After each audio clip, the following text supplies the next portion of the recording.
Auden's mom, I'll be honest, she drove me crazy.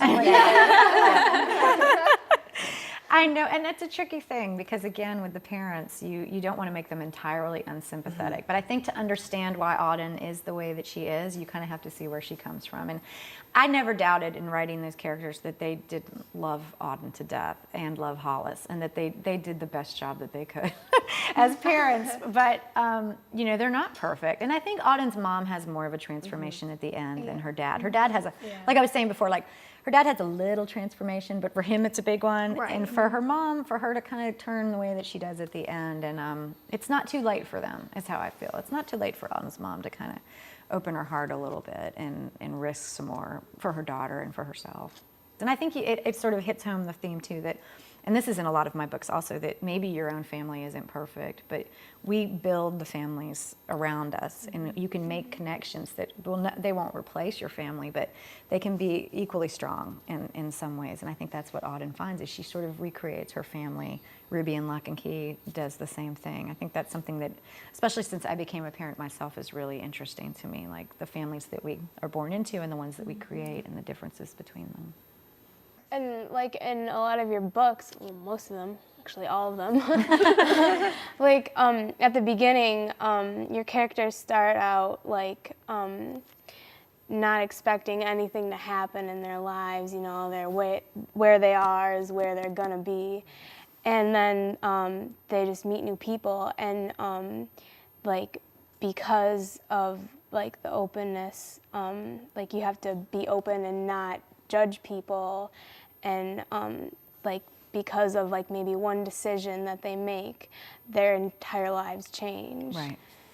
And I think I found more and more in my own life that sometimes you do need someone else to draw you into that next phase, or to show you something in a way that you might not see it on your own. And I think that's why when I have these characters that are sort of on the verge of a transformation anyway, something big may have already happened to them, but they're not quite to where they want to be yet. It often is another character who sort of can lead them there.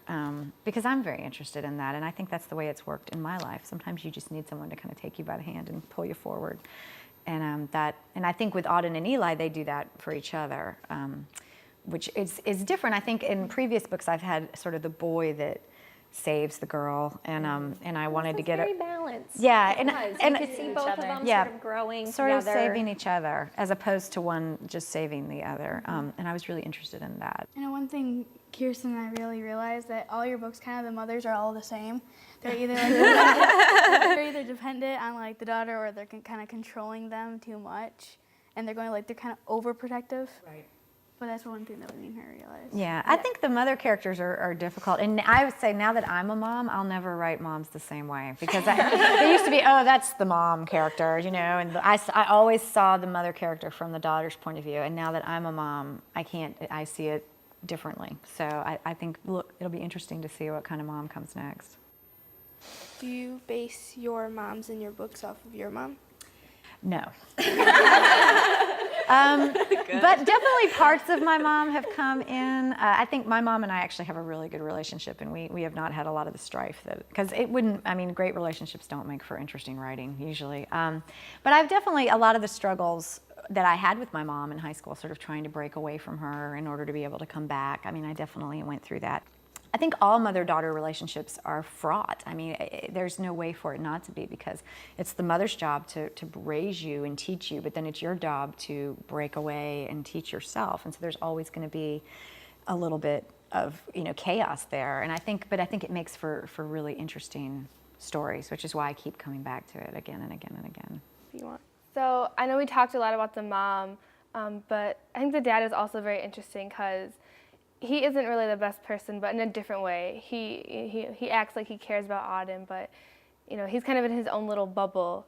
So I don't know. He's very interesting to me. Well, I've heard people say that he's very unlikable, and I think you never want to have a character that is completely has no redeeming qualities whatsoever. And I think that for me with the father, I think also that I made him a writer, and I was able to kind of use all those obnoxious writing, sort of cliches like my art and everything. But I do think that he means well. I don't think he realizes. I think he's sort of oblivious rather than purposefully, rude or mean to Heidi or to Auden. I think he's just very selfish. But I do think that over the course of the book, we hope, and some of the big changes happen, but we hope that those changes are just the beginning of the things that will happen for him. Do you ever feel that, like, when you're writing, you're kind of in your own little bubble like he is, and it's, after you finish writing for the day or however you do that, like, it's kind of a surprise, like, oh, look, there's everyone else. Yeah, I think so. I was definitely able to put some of my experience with him, and also that, your whole evening relies on how well it's gone that day, and that he's in a great mood when he's had a good writing day, and a really bad mood when he had a bad writing day, and that you can sort of let your writing sort of take over and it becomes the most important thing. I was very much like that, actually, before I had my daughter. I was so obsessive about my writing. I would wake up in the morning and worry all day until I started working, and then if it didn't go well, I would worry all night, and it was awful. And now I just don't have as much time to worry about it because I have to think about things like Elmo and packing the diaper bag and playing in the sandbox, and that's actually been really good for me. And I think I'm hoping that with Auden's dad, the way that we leave him at the end, that maybe his priorities are finally going to shift a little bit. We hope. I'm always hopeful for my characters. I want to believe the best in them.